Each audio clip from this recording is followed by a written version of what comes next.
कुछ लोग कहते हैं कि गैर मुसलमान गैर मुस्लिम। मैं ये नहीं कहता, बल्कि मैं हिंदू भाई भाई कहता हूं। पहली बात तो काफिर जो होता है वो आदमी होता है जो अल्लाह की नेमतों का इनकार करे।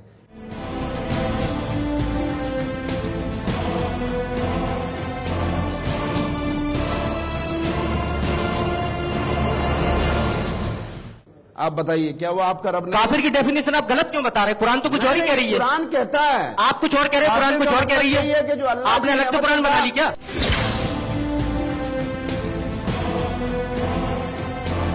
आप बताइए, क्या वो आपका रब नहीं? काफिर की डेफिनेशन आप गलत क्यों बता रहे हैं? कुरान तो कुछ और ही कह रही है। कुरान कहता है, आप कुछ और कह रहे हैं, कुरान कुछ और कह रही है कि जो अल्लाह आपने अलग से कुरान बना ली क्या?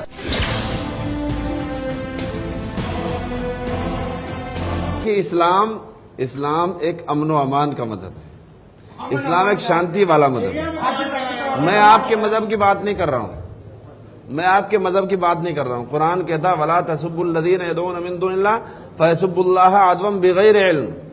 कुरान कहता है कि किसी के मजहब को अगर तुम बुरा कहोगे वो दूसरी तरफ से तुम्हें बुरा कहेंगे।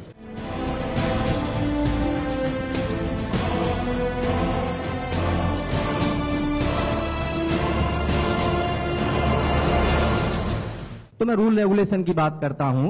आपका रूल रेगुलेशन कुरान के हिसाब से है, मैं समझता हूं, और किसी के हिसाब से नहीं होगा, है ना? कुरान का सूरा अन्निसा आयत संख्या 101। मौलवी जी ध्यान दीजिएगा, इन्नल काफिरीन कानू लकुम अदुव्वा मुबीना। इसका हिंदी में अर्थ होता है कि बेशक ये काफिर तुम्हारे खुले दुश्मन है। अब अगर मौलवी जी जैसे थोड़ी देर पहले बोल रहे थे कि काफिर का मतलब गैर मुसलमान नहीं होता है, तो ये आप कह रहे हो, लेकिन कुरान क्या कह रही है काफिर के बारे में, ये भी मैं आपको बता देता हूं। कुरान का सूरा अल बकरा आयत संख्या 98, मन कान अदुव्वा लिल्लाहि व मलाइकतिही व रसूलिही व जिब्रील व मीकाल फ इन्नल्लाह अदुव्वा लिल काफिरीन।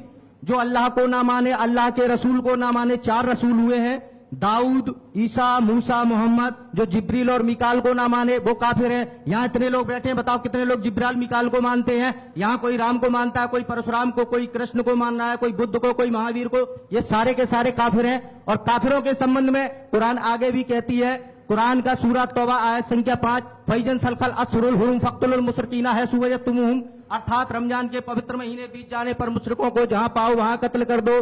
समय को देखते हुए मैं इतनी बताऊंगा। आप पूछे ना, एक पूछे, इतने तो इनको भी याद नहीं होगी। एक मिनट,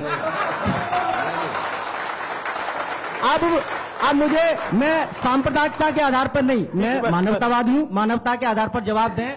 क्या कुरान के रूल एंड रेगुलेशन के हिसाब से गैर मुसलमान जिंदा रह सकता है, जबकि भारतीय संविधान अनुच्छेद 21 प्राण व दैहिक स्वतंत्रता का अधिकार देता है? भारतीय संविधान अनुच्छेद 25 प्रत्येक व्यक्ति को धार्मिक स्वतंत्रता देता है। आपकी कुरान, आपके रूल एंड रेगुलेशन प्रत्येक भारतीय नागरिक के संवैधानिक अधिकारों का हनन कर रहे हैं।